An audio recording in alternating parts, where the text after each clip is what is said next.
live from LA, and you can jump in on all the action at DraftKings Sportsbook, the official sports betting partner of UFC. Super easy for first-timers to get started.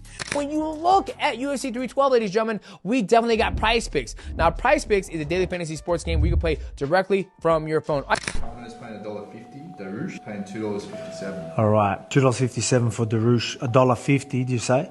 Video sponsored by prizepicks.com. Play $5, get $50 instantly in promo funds using code GURU. You have to use code GURU or it's absolutely useless. Boys, I need this bad. This is my mortgage for the month. Use o meu cupom e é isso. Uber! Diretamente de Sydney, deixando meus palpites para vocês. Valeu, toma! Another Sunday poker game. But first, I wanted to take a moment to thank the sponsor of today's video, DraftKings Sportsbook. Ever been in the hole for $15,000 sports betting on UFC fights? Well, I have, and I think the one thing you learn from losing everything is that you never really had anything to begin with in the first place.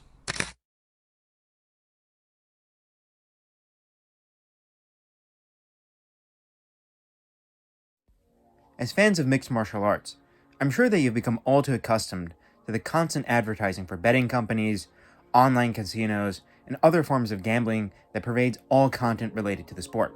Sports gambling has become completely normalized in MMA culture, with everybody from the UFC to fighters to even independent content creators promoting services like DraftKings, MyBookie, and PrizePicks. There are even entire YouTube channels which are entirely dedicated to betting on MMA. However, we need to ask ourselves this: is this culture of permittivity towards gambling in MMA healthy? Does running endless advertising campaigns promoting online gambling, a market which is still lacking in regulation after being legalized in the US back in 2018, help or harm MMA fans as a whole? In economics, gambling is considered a demerit good, which means it is a service that causes harm to the consumer when used. And in most cultures, gambling is seen as an addictive vice. And on top of gambling, the UFC promotes, whether directly or indirectly, other addictive products which can have detrimental effects on its audience. Notably, the UFC is currently sponsored by not one, not two, but 6 different brands of alcohol. And when it comes to sexualized content, while the UFC does not explicitly advertise websites like Pornhub, it not only allows its fighters to make pornographic content for sites like OnlyFans, but has integrated a former pornographic model, Nina Maria Danielle, more commonly known as Nina Drama, into its media ecosystem. Nina Drama, a former nude model for Playboy, is one of the largest influencers in MMA media, with unfettered access to fighters for interviews, and who receives endless promotion from the UFC itself. She is the furthest possible thing from an independent journalist, saying herself that she is an industry plant. And when it comes to the way she markets herself and her content, she does so with a heavy emphasis on sexualizing herself, despite knowing that much of the MMA audience is underage. I gotta talk about it. But I remember thinking to myself, there ain't something right about that girl. There's something about that woman that ain't right. The way she walked, the way she looked, the way she talked, I knew it. She's a succubus. You gotta run away, bro. Hot girls are a dime a dozen. We'll get you one, we'll get you ring girls, we'll get you 2 at the same time, bro. You gotta pull the ripcord. So, why does the UFC seem so bent on pushing products and services that are harmful to their fan base? And why has consuming these products become normalized among MMA fans? Well, today, we'll be examining this topic in depth and looking at the real reasons behind why the UFC wants you to become a degenerate and how they plan to make you one. So getting started, we first need to ask ourselves this: what is the main audience of the UFC? I covered this in part during my Why is MMA so right-wing video, but the answer is quite clear. The core audience of mixed martial arts is men, with most of them clustering around 18 to 35 years old. Also, as I discussed in that video, the vast majority of the audience is some variety of conservative, whether that be Trump supporters in America, Bolsonaro backers in Brazil, or the Muslim audience in places like Turkey, Pakistan, and the UK. Although, to be honest, political leanings won't play much of a part in the main argument of this video. If you've ever taken any marketing classes and not slept through the lectures, or worked in marketing at some big company, you'd have heard of the following 2 terms: market segmentation and buyer personas. Market segmentation is a process where a company will divide up its customer base into subgroups known as segments, which can then be catered to by using tailored marketing strategies. So to give a random hypothetical example of segmenting the UFC fanbase, we might divide up fans based on geography.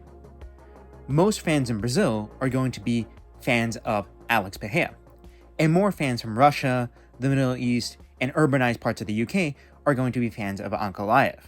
This also makes it so that certain things will sell better to different groups, as they all have varying needs. If I were a company selling test kits for STDs, I'd sell those in Brazil, not in Saudi. But on the other hand, if I were selling DNA test kits that people could use to check to see if their cousin wife was too closely related to them, I'd market heavily in the Gulf states. Moving on to buyer personas, to put those simply, those are the idealized profile of a consumer for any given product. A good buyer persona should have an ideal consumer's thought process, demographic data, overlapping interests, and most importantly, what drives them to consume your product. There's multiple different ways to segment a customer base, be it along shared demographic characteristics, interests, similarities in age, and other factors. While the overwhelming majority of the UFC's audience is men aged 16 to 54 years old, you can divide the UFC into various segments of 16 to 50-year-old men. To give a less offensive and less humorous example, there's probably a segment of the UFC fanbase which is solely interested in the technical and competitive side of mixed martial arts, a good representative of which would be Jack Slack. These fans would likely be older, prefer long-form detailed content, and are probably more likely to watch other combat sports promotions besides the UFC. And on the other hand, there'd be fans who are invested in the UFC for the drama and the narratives, who, whether they'd like to admit it or not, see the UFC as a variation of the WWE, but without pre-written storylines. These fans are probably more likely to be younger, more impulsive, prefer short-form content like TikTok and YouTube Shorts, and probably only exclusively watch the UFC. There are probably also many more of these fans than there are the older Jack Slack-esque fans. Now, if you're a company looking to market a product by sponsoring the UFC, you're obviously going to tailor your marketing to go after the younger and more numerous fans who are lower in impulse control, as that is what is going to lead to greater profits. And let me tell you this, the UFC knows much more about the MMA fanbase than it lets on. And that's because all major companies use AI technology to basically stalk every single social media platform. A good example of this is the service called Sprinkler, which gives a 360 view of over 30 plus marketing channels. This service allows companies to scrape as much data as they want to from platforms like X, Instagram, and Facebook. If it was the UFC using this service, they'll be able to tell which fighters are being talked about the most, which events have the most buzz, and all sorts of other things by simply looking at which keywords are being mentioned the most.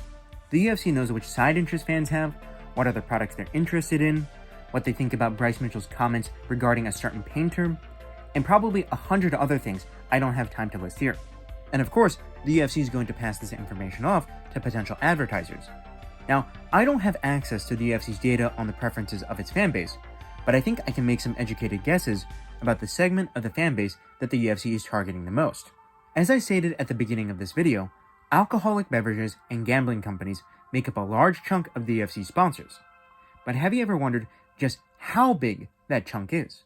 Well, I took a look at this article that listed out all of the sponsors that were affiliated with the UFC, and picked out those which were related to alcohol, gambling, or crypto. Out of a total of 52 sponsors, there were 7 gambling sponsors and 6 alcoholic beverage sponsors. This means that 25% of all of the UFC sponsors are considered demerit goods. And if you add in VeChain and Crypto.com, which are related to cryptocurrency, that percentage rises to 28.8%. Now, why would purveyors of gambling and alcohol be so disproportionately represented among the UFC sponsors? Why are these companies so eager to buy up advertising space in the octagon? The answer, I believe, lies in one key term: risk-taking behaviors. Now, what constitutes a risk-taking behavior varies based upon how you wish to define the term. But generally, risk-taking behaviors include activities like binge drinking, ingesting illegal drugs, and having sexual intercourse without protection. Basically, risk-taking behaviors are just that, impulsive activities that have a high likelihood of causing extreme harm to oneself or others. And if you're psychologically prone to engaging in one risk-taking behavior, you're likely to engage in others. If you like to drive drunk and have crashed your Bentley Continental before, you are also more likely to use cocaine, performance-enhancing drugs, and probably T-bone a pregnant woman in a felony hit and run. And personalities which are likely to engage in risk-taking behavior aren't just prone to doing physically dangerous things. A 2010 study showed a correlation between gambling and other forms of risk-taking behavior. This is because gambling involves a high probability of loss versus a small probability for massive gain, meaning that it has the potential for extreme highs and disastrous lows. Now, guess which demographic is most likely to have personalities that are predisposed to risk-taking behaviors? If you said any answer besides young men, please go subscribe to MMA Joey or Kenny Okoye because you're genuinely too stupid to be a part of my audience.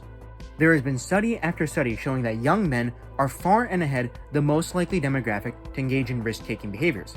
This is evident from crime rates, college dropout rates, and all sorts of other data. And let's be real here, combat sports itself is a form of risk-taking behavior. You're stepping into a ring or a cage with another guy who is trying to choke you unconscious, tear your joints apart, give you a traumatic brain injury, or even beat you by a 48-47 control time decision. There's a reason why most parents object to their sons wanting to become professional fighters, even though it's really, really badass. Fighters make pitiful amounts of money while shouldering enormous risks to their health. Every year, thousands of guys get brutally KO'd on the regional scene, where they're paid a couple $1,000s at the very, very most. And even if a fighter makes it to the UFC, they're much more likely to go 0-3 and get cut immediately than to go on a run like Conor McGregor. Hell, there's even a relationship between riding motorcycles and risk-taking behaviors. And guess what? Harley-Davidson has been a sponsor for the UFC for as long as I can remember. From the kind of advertising that the UFC is putting on at its events, the target customer base is pretty obvious. Young men who are prone to engaging in risk-taking behaviors. This is why when John Anik promotes DraftKings, he frames betting in terms of getting more excitement out of watching the fights. He's trying to get the audience to chase the dopamine high of coming out on top after engaging in a risk-taking behavior. Now, of course, having a personality which is prone to risk-taking behaviors isn't an inherently bad thing. A good example of this is Conor McGregor in his early days. He took a risk on himself by pursuing mixed martial arts full-time, and it made him the most successful star in UFC history. There's also many successful entrepreneurs who probably have personalities which are prone to risk-taking behaviors. What it comes down to is whether or not you're channeling that desire to take risks into a good, productive endeavor or into something that's harmful to you. Are you going to pursue an MMA career to the furthest extent of your ability? Or are you going to drink yourself into oblivion? Are you going to start that business you've been thinking about? Or are you going to gamble all your savings away on sports betting and meme coins? And well, the UFC wants you to pick the second option in both cases. Currently, US gamblers are on track to lose $1 trillion by 2028. And in Australia, where sports gambling has been around for longer, an estimated 25 billion Australian dollars have been lost to the bookies. That is $1,000 per man, woman, and child in Australia, and that's including people who don't gamble. In the MMA community, gambling is so normalized that people don't bat an eye when even independent content creators like Guru and MMA Che take gambling sponsors. And honestly, I find this to be pretty bizarre, because gambling is proven to be as addictive as any drug out there. Like, we get on the UFC's ass for partnering with Prime Hydration, but we then just shrug our shoulders when everybody in the sport is sponsored by digitized fentanyl. There's even channels and content creators dedicated to betting on MMA that declare themselves to be proud degenerate gamblers. And to me, this is incredibly stupid. Saying that you're a proud degenerate gambler is tantamount to saying that you're a proud degenerate alcoholic or proud degenerate porn addict. Just because you're proud of being something bad doesn't mean that you're somehow suddenly justified in partaking in that bad practice. Now, I already know that I'm going to get pushback from the guys who are going to be like, let people do what they want with their money. And look, I get where you're coming from with this whole free market argument, but a few points. First, just because sports gambling is legal doesn't mean that it has to be advertised all over the place or normalized. Most countries have restrictions on how sports betting is advertised, similar to how there are restrictions on ads for tobacco products. Second, the addictive nature of gambling makes it difficult for people to quit, which is pretty obvious, right? Gambling incentivizes the gambler to try and make his losses back, which then leads to further and further losses as he circles the drain to financial ruin. There are numerous stories of gambling addicts losing not just their life savings, but their spouses and family savings too. And sure, maybe putting a small bet here and there may not be dangerous, but these gambling companies aren't trying to make money off of guys who are betting $5 every 6 months on some long shot parlay. They're going after the addicts, which is to be expected since that's where most of their revenue is. And let's be completely honest, running a sportsbook is probably the easiest business in the world. Think about it. What do these gambling companies do besides provide odds, take your money, and occasionally give you a return? There's no cost per unit produced like there is for other addictive substances like alcohol and cigarettes. There are no shipping costs, and you don't need to pay employees to manufacture anything. They don't even need to make tacky graphics and cartoonish character models that online casinos have to. And that is why these gambling sponsors are able to spend so much money on advertising. It's because they are basically printing money due to the lack of costs associated with their business. All sportsbooks do is take money in and spit it back out. It's the ultimate middleman service. Now, that's enough about gambling for a bit. Let's move on to the subject of alcohol.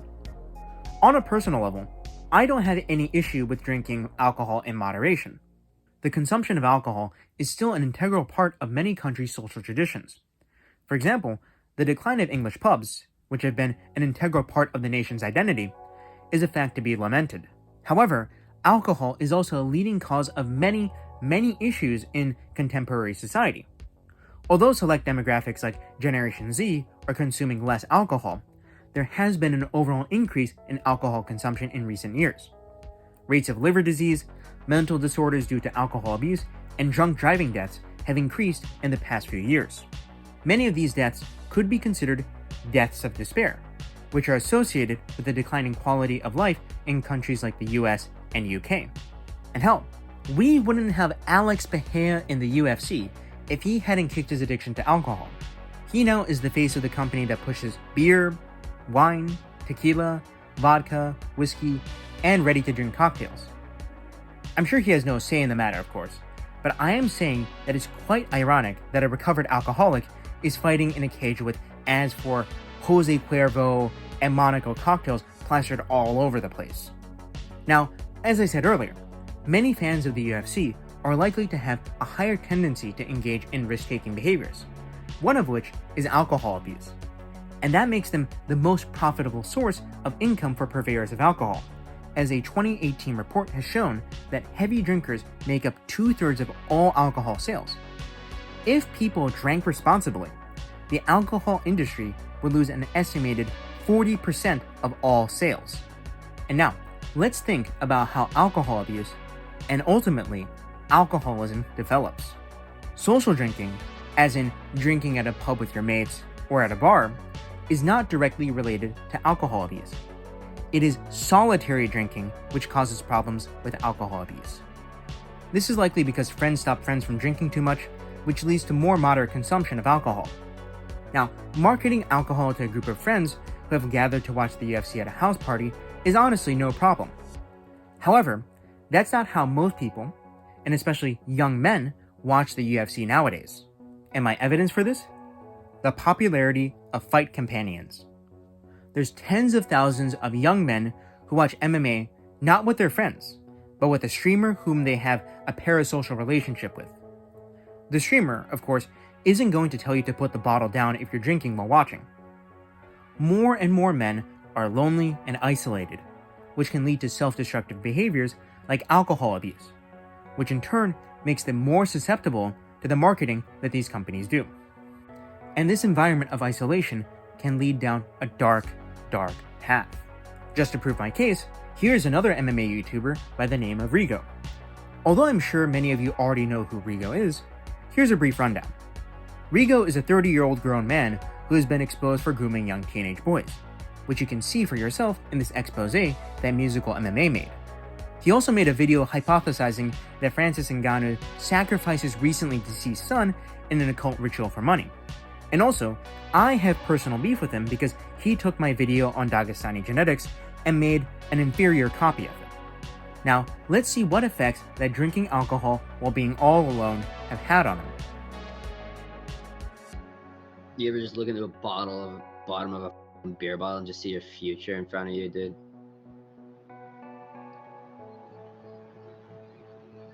When I look into the bottle of this fucking bottle, all I just see is my future ahead of me, man. The fucking brown mess. Empty brown void.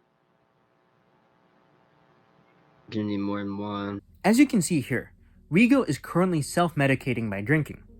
He's coping because his channel is basically dead, and is currently being outperformed in terms of views by smaller channels like myself and Vampiric Legs. Damn predictions video. Why are you acting gay right now? I am gay! I am gay! I am gay!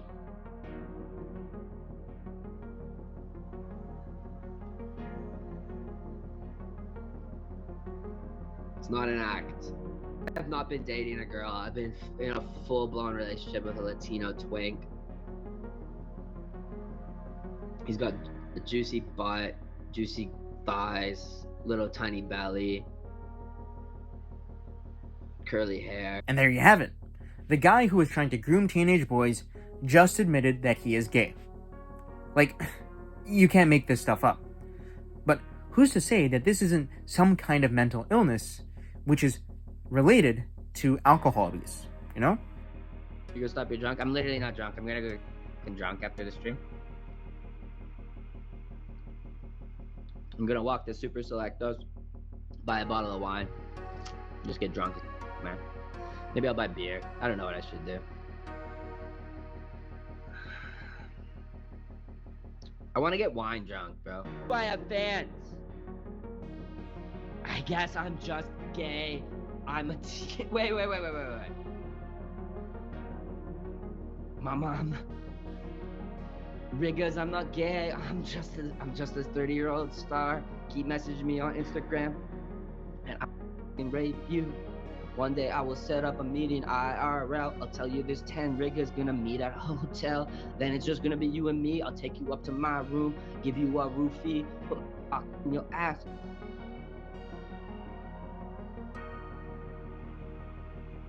I should start raping in my fans, bro.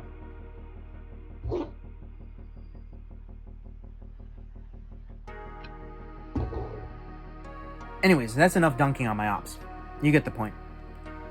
Social drinking is pretty okay. Solitary drinking, on the other hand, is fucking bad. And I know that you're not tuning in to watch some random Apex Fight Night card with your friends, so try to stay away from the bottle. That's my point. And speaking of the issues that are faced by lonely, solitary men, we can now get to discussing the problem of simping in the MMA community. The UFC doesn't explicitly push OnlyFans and pornography on its audience, but they certainly don't stray away from exploiting the lowest, basest instincts of men to market their product. The foremost example of this is Nina Drama. As I said at the beginning of this video, Nina Drama is a pornographic model, having been a Playboy playmate. Like, I'm honestly baffled by all these simps in her comments lusting after her. If you want nude photos of her, you can find them with a simple Google search. And those are from, back when she was in her prime, back in her 20s, and not the same age as fucking Alexander Volkanovsky. Of course, I'm not saying you should search for those photos. I'm just saying that they're out there, and there isn't much point thirsting after these scantily clad photos of her when she's already shown everything off. But yes, Nina Drama has been given priority access to fighters for interviews. It's the reason why she has grown the audience that she has. If she wasn't getting to speak to Hamzat and Strickland, she'd be nowhere. But as she has admitted herself, she is an industry plant who very explicitly uses her withering sex appeal to draw casuals in. However, Nina is only the very tip of the problem when it comes to the whole simping issue in MMA. And for evidence of this, just go look at how many MMA fighters have OnlyFans pages. Eileen Perez, Jessica Penne, and many others have OnlyFans pages. Hell, Jessica Andrade had an OnlyFans at one point, a fact which still sends shivers up my spine.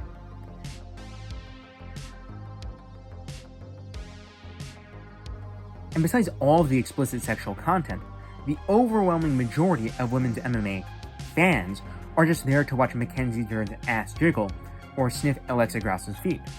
Now, I'm not gay. Unlike John Jones, I can appreciate an attractive woman when I see one. But there's a time and place for everything. And when I'm watching the UFC, I don't want to have all this ultra-sexualized content shoved in my face. And that leads into my overall take on the UFC pushing all of this degenerate stuff onto us. When I'm watching the UFC, I'm there to watch the pinnacle of human physical accomplishment. Every fighter in the UFC, even the guys we call cans, are monsters.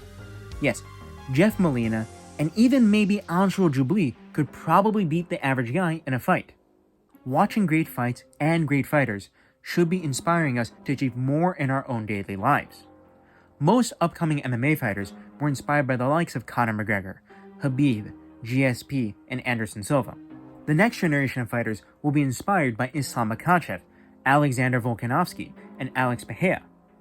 And even if you're not training to be a fighter, watching strong men achieve their dreams, whether it be by fulfilling a promise to their deceased coach or by pulling off an upset when nobody thought you had a chance, is inspiring. And the products that the UFC pushes, and the culture that the UFC has integrated into its marketing, leads to the polar opposite of greatness. It's there to drag you down, to prey on your basest, lowest instincts, drain you of your wealth and your health, and leave you like this. So with that, I bid you adieu. Goodbye.